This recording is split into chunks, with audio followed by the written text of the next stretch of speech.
everybody. This is Titus Peoples of When Discussion Strikes, and this is Discussion Strikes. This is episode... Damn. I've been filming so much, I even forgot what episode I'm on. But enough of that. I got a very special guest in the building today. Harlem. You know, if you've been following the hip-hop scene for the last, I would say, 10, 15 years. Yeah. And then, like, you know exactly who this man is. Dipset in the building. Den 10. Den 10 is in the building. So, Den, what's good? Thank you for coming on the show, man. It's a pleasure, my guy. What's goody? Nothing. So, like, you know, big fan of the music. Thank you, man. Appreciate that. You know, man. I grew up in Harlem my whole life. Respect. Grew up being a Dipset fan. Quick Respect. story. Shout out to my cousin John, because my John, like, when we was kids and he first learned how to drive, he had that Diplomatic album, part 1. He threw that in the car. It changed my life forever. Respect. I was a Diplomatic community fan ever since then. Cameron fan, even before that, but that really put the icing on the cake. Respect. Shout out to Killer Kim. And Shout out to my older cousin John, man, for showing me. Shout out John, too. Word. Shout out to me for everybody for getting my episode. That's 2020, though, too. Yo, that's what's up. Quick joke. Bad, though. Yo, so where you from in Harlem and how long you been doing music? Basically, I'm from Den 10 is originally from 2010, 7th Adam Clayton Boulevard. That's where my name originates from. But I moved to the east side of Harlem in the late 90s. So I'm from Metro, East River, Wilson, that area, 10-5. Big up to my aunts and sisters and everybody, AK, MS, 30th. Basically, I'm not even gonna lie. I've been jumping from home to home to home. Like, I'm pretty much a mix. I'm Harlem. That's it. Uptown, downtown, east side, west side. Pretty much. From anywhere they want you to be. Right. Wherever you want me to be from.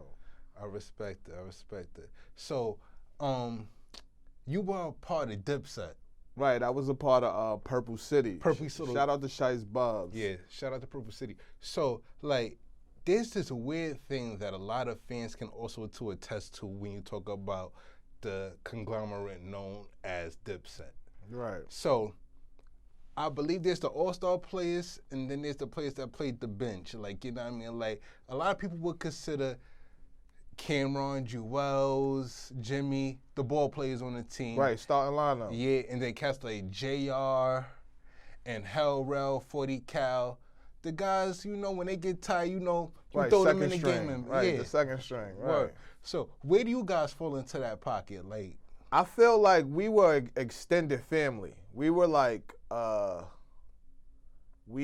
far as like a second cousin. You know how when you come, you have Thanksgiving, it's you, your brothers, then y'all have that other cousin that come. That's a then fact. It's the cousin who's not, he's family, but he's the cousin of a cousin. So that's pretty much how we was structured. It was, you know, Cam and them, Dipset first, then Bird Gang, then it came us, Purple City Bird Gang, you know. That's what's up. So the extended cousins. But shout out to all of that, you know.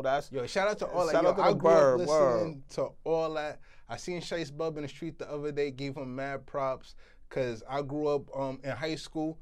That's us, that Purple City Bird Gang. Like, I grew up, like my whole Rice High School time was all about Dipset music. So, right, like, that's some know, Harlem shit. Big up to Harlem, everybody in Harlem. East side, west side, uptown, downtown. It's a Harlem thing, though. You know, like, baby. I'm talking about them days where, like, you walk 125th Street, you see the carpet with nothing but Dipset mixtapes out there. Right. I grew up during that time. Yeah, that was a great era. Yo, made a it couple definitely dollars. was. Big up the Cam. Again, big up the Cam, Shice Bubs. That was a great time. We made a lot of dollars.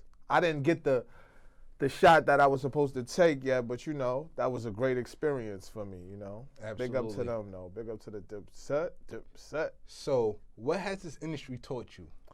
The industry has pretty much taught me that it's like life. It's pretty much as far as going to school, your new day, like you're nervous your first day of school, then you get there, it's like, you meet people, then you, after a while, the second term come in, you're already cool. You hanging out, you're talking to the bitches. Excuse my language if you can't curse. Oh, not like, yo, like, who could curse? Oh, yeah, but you talking to the bitches, you at the lunch table, you kicking it, you know what I'm saying? So pretty much the industry taught me to just pretty much be myself, not really run with what everybody doing. Like, cause I could being me, like there's nobody like me. So that's just pretty much what the industry taught me, to be myself. Be yourself, be yourself. Right. So, I know you spent a lot of time with these guys, made music together, probably went on some tours.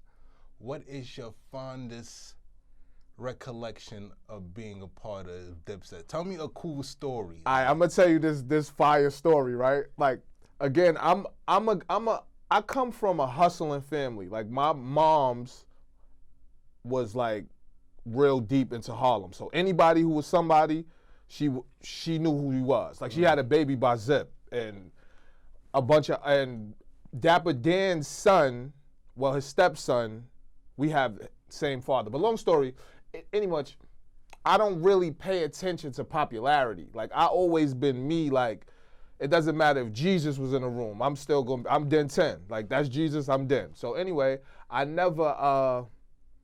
wasn't really into the Dipset shit, because again, I told you, like, we were the cousins of a cousin. So it's like, I come to a family cookout, it's like, I'm me, I'ma chill with my family. Like, all right, y'all over there, we over here. We still family because we all at the function, but, you know. Absolutely.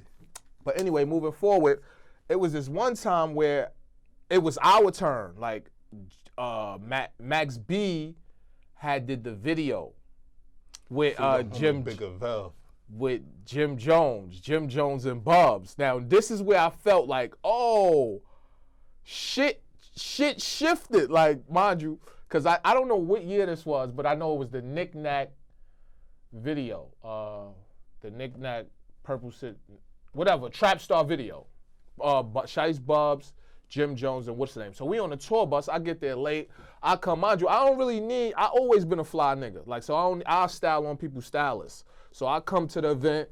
So I get there, and I see Uncasa with his hoodie zipped all the way up. Like, this when Babe and Nate was super popping. Like, if you had that, you was somebody. So anyway, he had the shit all the way zipped up. So I didn't really get it. Like, I had all my chains on, but I had them tucked. But anyway, it was, so I'm moving. So this is where they took the scene of me.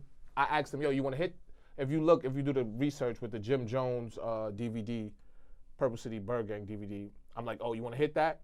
This story was like, oh, the nigga Casa, they cut Casa out the video. Oh. And his energy with him being zipped, like I didn't get, like, they did that to him the last minute. Like, me coming to the video, I'm thinking it's going to be Bubs, Uncasa, and Jim Jones video. But it wasn't that. It was Bubs, Jim Jones, and Max B. So the energy I got from Casa was crazy, but I didn't figure it out until mad years later. Like, he was even it's crazy because I'm so stupid. He was even on MySpace. This is, mind you, could tell how old I am. I'm a vintage nigga. MySpace, nigga was on MySpace because he just said the shit on Flip the Script. And I was like, now, as he telling the story, is recollecting to me like, oh shit, so that's why I said I'm gonna always be me, because when you come into the game, the industry could play you. Like, they could act like they your nigga, whatever, we fuck with you, and then this next minute they don't fuck with you. Damn. So it's like, I'm gonna always be me no matter what. Like, if you fuck with me or not, I'm still gonna be Den 10, whether we get money together or we don't, So that's just a cool story though. Shout out to Casa, shout out to Jim Jones, shout out to my man Snyder. Snyder held niggas down that year too. All right. Word though. Yo, so like, y'all killing it now. Dipset, Purple City, even the Skull Gang joint was getting lit. Right. Yo, y'all had New York in its clutches. But a certain group came up alongside a guy from Queens, a guy named 50 with his G-Unit crew. So, my question to you, Denton, in y'all prime, when y'all was killing it, do you feel that y'all had the potential or the power to be or surpass G Unit? To be honest, if I'm down with anybody, I feel like we got the chance to be bigger than anybody. Like it doesn't matter who you are, or look, no disrespect to no crews or whatever. Oh yeah, of course not, of course. But I'm just like one of those people. Like if you got a team and I come to your team, it's like we gonna boss ass. Like that's just my mentality. So I felt like if Cam would have just put niggas out and gave I don't even know. I'm gonna just say with Bubs. Well, we could go late without. This is another story that not to cut myself off. Go ahead, bro. But I'm gonna go back into. Now that you're speaking about that, I remember Nipsey Hussle, God rest the dad. God bless the dad. Nipsey Hussle had just got signed with Sony. And long story short, I was Purple City, but I was also cinematic. So it was like, I felt like, damn, I'm like the third child, I'm like the stepson over here. But as cinematic, I had the chance to use that brand and be myself, like which, Den 10 time, So in this particular moment, I was more of on my beastly creative, like I want to record. It doesn't even matter the business or whatever. If I hear a beat and it's good and I'm on your team, this is our song. This is what we doing. So long story short, I had recorded like 15, 16 records, and I had did it on Nipsey Hussle's budget. So at the time we only met maybe once or twice. I had brung him through my aunt projects or whatever. Wow, that's what's up. And I asked him on the low, like, yo, I've been using your shit, cause I'm a nigga from Harlem. Like I don't care if I got $10 million, I'ma still try to budget my shit. So I was asking him like, yo, I've been using a Tom. He like, yo, cuz, don't worry about that shit. You know what I mean? I'ma come in later and check out, what you've been doing. So I was like, I bet. So when I brung, they came in later. All them his Crip niggas, Bubs in them is there. His Crip niggas is right here. Smoke Dizzle right here next to me. So boom, we play the music. So at first, mind you, these is Crip niggas from LA. I never really rock with out of town people other than if I'm holding them down or we cool. So I never, like that's like if I'm doing a bit on your show. We never had interacted before. So I'm gonna, in my mind mentally, I'm gonna be thinking about whatever, just making your show be the best. Like, damn, am I doing good or I'm doing bad? So basically I'm like, damn, is this nigga gonna really fuck with my music? So I was surprised because he was like, yo, cuz, this shit bang. You got me, I thinking I'm from New York. So once he said that, I was like, oh shit. Now mind you, I never like to get overexcited for anything. This is me, this is the experience that I learned through life. So I'm a young kid at the time, so I'm so excited. I'm like, oh, the young guy with a deal, he just told me, yo, my shit crack. His A&Rs and executives is already in there like, oh, nah, this shit crack. So I'm like, oh, we out of here. I'm like, oh, shit, we out of here. So that next hour, Bubs came with John Shapiro. I played the music for Nipsey Hussle and them left. John Shapiro came in. He like, oh, shit, damn, Dot Mob, because he called me Dot Mob. So he like, yo, this shit crazy. So he was like, yo, I'm taking this shit to Def Jam. Then my heart was like, oh shit, because that was my dream as a kid, get a Def Jam deal or whatever, like on some Method Man, Rap Man shit. But he was like, yeah, so get the deal or whatever. I'm like, all right, boom. Nigga, Bubs like, no, we not. He like, mind you, the white guy was like, yeah, I'm gonna walk this in to get a situation for you. And then Bubs was like, no, we not. So at the time I was like, I'm young, but I'm egotistical. So Bubs was like, yo, that's not how we don't go about it like that. And I'm like, how you go about it? Like, I really didn't understand like what he was talking about. So now as a mature person, as a more established artist, I understand. He was like, nah, I need to be over your deal. So I need to be a part of your deal. You can't just walk this music in without me because you using my entity. That's just I'm sorry for going on and on about this shit, but I just felt like, damn, that was some shit. Like I'm thinking, damn, Bub's supposed to be my brother. I'm thinking everything is a win for us, and he just shot my whole shit down like, nah, we not doing that. So I'm thinking, all right, maybe you got something better for me. And it wasn't like over time, it wasn't better. It was just like, you know. It was just a situation. So yeah, that situation turned into the Smoke DZA. This is how Smoke DZA went as far as solo. Cause I said we were the third cousins of the cousins. Like we was shitted on. Like even to now, niggas don't like. We still hip hopping, but niggas be like, niggas don't look at you as the main nigga on the court. Yeah, like, exactly. But I'm a nigga I come from PS 76. I'm a nigga who is the star. I used to cut niggas ass in the 90s, so I never been a third bench. I never came off the bench, so I always been a starter. So now I understand, like, damn, these niggas is afraid of who I am, like, cause I fuck around could be bigger than you. So, that was just some ill, cool story, Dipset story I had with, That's what's up, bro. Like, yeah. There's a lot of interesting, cause like it's good to see Casa on his platform, Cam get on Flip the Script and tell these interesting like Dipset stories and how they intertwine and stuff like that. It's almost like a hip hop, what's the word I'm looking for? Like it's like a hip hop like superhero film, like, you know what I mean? Like each has his own film, but they all like intertwine together, right? Yeah. Shout out to all of them. Casa. Word. So Denton music, like what inspires the sound of Denton? Denton's just basically my life, coming from a hustler. My mom, not knowing my dad, not knowing if Zip or Dennis or any of these hustlers was my dad. Being, like I said, one point of being a part of the third cousin, not the second cousin, but the third cousin of Dipset, is like my whole life I just been shitted on, like, you know what I'm saying? But that just make me, like, yo, I'm really the nigga. It doesn't matter who or what you say, like, I am gonna be I'm gonna be bigger than whatever you think, like, whatever you know what I'm saying? So that's a positive attitude to have. Right, that's my inspiration. That's mentally embedded in me psychologically. It's almost like having like a Kanye complex without the Kanye, like, you know what I mean? Like, exactly. I am bigger, like I am Walt Disney, like, right, exactly. Like, you have to be that way, like you have to think yourself into like what you think becomes who you are. Exactly.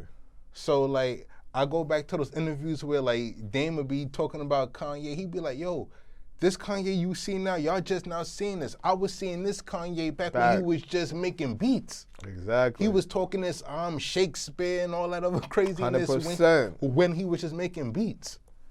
And then that's a good thing to see him now transition into the artist that he is now. Right, big billionaire boy. Word.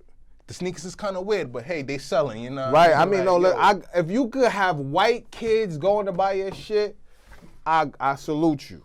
Because it's always the other way around. It's not us, I mean them. So it's like, hey, man, it's an entertainment, man. Yo, this is a wacky industry. And then it seems like it flips from time to time, like the way things flow and stuff like that, like constantly switches. That's just the energy in life, sun, rain, moon, star, like, absolutely.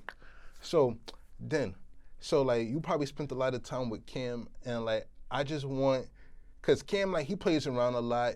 Like, I mean, Cam is one big ass kid as you could possibly see. Like, right, you know. But on some man to man, what's some of the best advice Cameron has ever given you? Or like, have y'all even had that conversation? To keep it 1,000, I never ever spoke to Cameron a day in my life. Like I said, we are cousins. Like I say, what's up? I know you. But it's not like I'm in your circle. It's not like I'm in your day-to-day. Growing up, my man Marky's cousin, which is, pardon me. He an East Side nigga, my man A. That was Cam right-hand man. So he already knew, like, my young nigga from 20th. So basically, I don't really know. Like, I was just watching, not to go off, but I was just watching a Diplomat documentary. Yeah. And I heard Cam say, yo, I used to watch Zip, mind you, because Zip is my father. That's my sister's, well, it's not my father, but that's my sister's father. But he used to be in our house. Yeah. So it came to me like, oh shit, Cam know who I am, basically, because if he used to watch them, he know that the people like me and my brothers and all of them is under them. So I get it. I get his shit. Like he said, he's like, when I get some money, I'm gonna do this. I'm gonna show my ass. So now that I get our relationship, because mind you, he knew I wasn't no, oh, that's my cousin. Oh, that's Cam. Like again, I said Jesus could be right here, and I'm not gonna say, oh, let's go suck Jesus' dick. Excuse me. Like, because again, we live in a twist your words era. So again, me, Dennis, Den 10, I am not a person to come out of character to greet someone who's of any stature, because I've been Den 10 before I was Dipset, before I was everything. Like, I've been a rapper for like I even battled DMX in like the 90s when he did Shut Him Down, Open Up Shop. Like that's one rapper, that's one battle that I lost.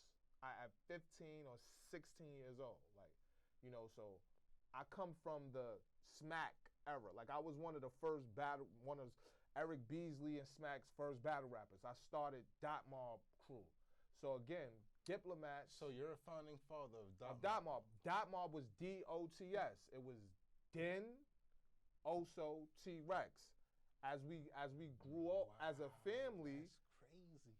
Mook, mind you, like I said, Mook is already our brother. Mook grew up with us. Like I was a third cousin of Dipset, but Mook was our brother. So it's no, you one of us, you on the court.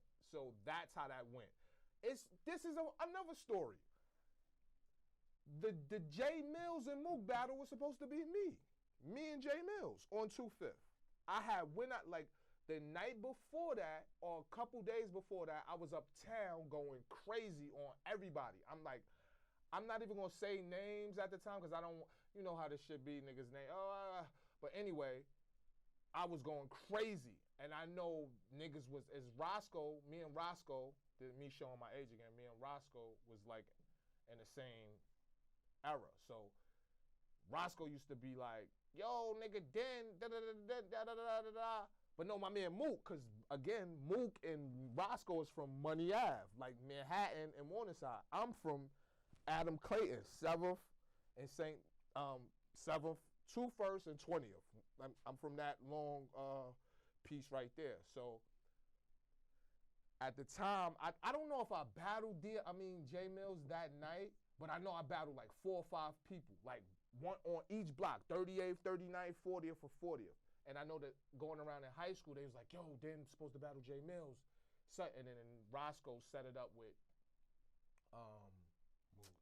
Mook. And because the kids from uptown used to go to school with me. We used to be in Brandeis and certain shit. So I'm a young old soul. Like, that's wild, crazy now that I think about it. Right, yeah, like I'm a super historian, yeah, you know. So 28 minutes, man. Like, you just dropped a lot of, like, yo, Dot Mobb is in the building too. Like, yo, who would have thought? Like it's a good thing I asked these questions because I wouldn't even know. Right, this is again. That's why I don't like to be as. No, it's 2020, so I'm gonna be who I am. But before people, it's like certain people. That's what I'm saying. It's like I have to tell you things that you'll be like, what? So that's me. Like I don't. How do I say it? I'm not attention needy. Like me neither. I totally understand that. And just to go back to what you were saying, like my cousin Shareem. Shout out to my cousin Reem. Yeah, Remo. Yo, he was like, yo, you run into a lot of celebrities. I'm like, yo, bro, and I don't get starstruck by none of them. Like, none of them. Right, because you human. Yo, and then, like, I've been Titus Peoples the same way that you've been Denton. I've been me since forever. Exactly. So, like, you know, like, I'm not even going to hold you. If the big homie Jesus came up in here, I'm going to act correct. So, like, I ain't even going to front. Right. But, yeah, like, it's just crazy that how like this all intertwined. And then I got a Mook story for you too, and it's kind of funny. And I don't even think he can even recall this, but I'm mad young at the time. We not even supposed to be drinking alcohol. There's a spot on 116th where I went in there, pulled out my bread, didn't have my ID. So then he was like, yo, bro, I can't sell you this. I'm like, damn, son, I'm supposed to be getting this liquor from my man Bentley. So Mook and Rex and them are coming up the block. So I dap up Mook. I was like, yo, Mook, like, you going in the spot? He said, yeah. Yo, I give him the bread. He come back with the alcohol. Bro, but I'm like, yo, I know this don't cost that much. Where my change at? He goes, yo, bro, I bought the alcohol. I'm keeping the change. Right, like, right. You know? Luxury tax, right. Yo, so like I had to eat that. I was like, damn, I bet at least my cousin got his alcohol though. So that's a funny story right there. Right, like, respect the I mean? mother Like, Mook. super young. Yo, like, yo, Mook definitely know who I am. Always show love when he see me, and I always show him love. Respect. Same thing with Rex. So then tell, when can the people find your music and where? Where can the people find the music? You can find me on. I'm on all streaming platforms. You can DEN space 10 or DEN.10. I'm on all platforms: Spotify, Apple Music, Deezer, all of that. Google Play. I'm about to drop a new EP. That's why I'm doing this show next month, called Dime Baby. Basically, I'm gonna be telling a story. I don't even know how much the songs that I'm gonna give, but its entirety is about just my story, the Dime, like the 10, just being the Dime, the baby boy of all the brothers and hustlers and gangsters, just that story. It's an acronym. This is me, everybody, Dime, you know what I'm saying? So that's coming shortly next year. That's a hard next acronym. month. You can find me on social media. I got a Den 10 Music though, B. That's Twitter, Facebook, Instagram. My promo page, which I'm reverting, I follow everybody, is Den10 Promo, DEN10 Promo. I'm giving away $100 and a 4K Apple TV on my website, den10.site, coming next week. Well, yeah, Monday. Well, I don't know when this airs, but yeah, but that's pretty much how the people can find me. You can find me on www.den10.site. I'm actually in maintenance, redoing my site right now as we speak. So that's how the people can find me. Yo, and guess what? Y'all can always find me on Instagram. I am Titus Peoples. You can Facebook me. I am Titus Peoples, or you can just search me, Titus Peoples. Like, I'm a very easy person to find.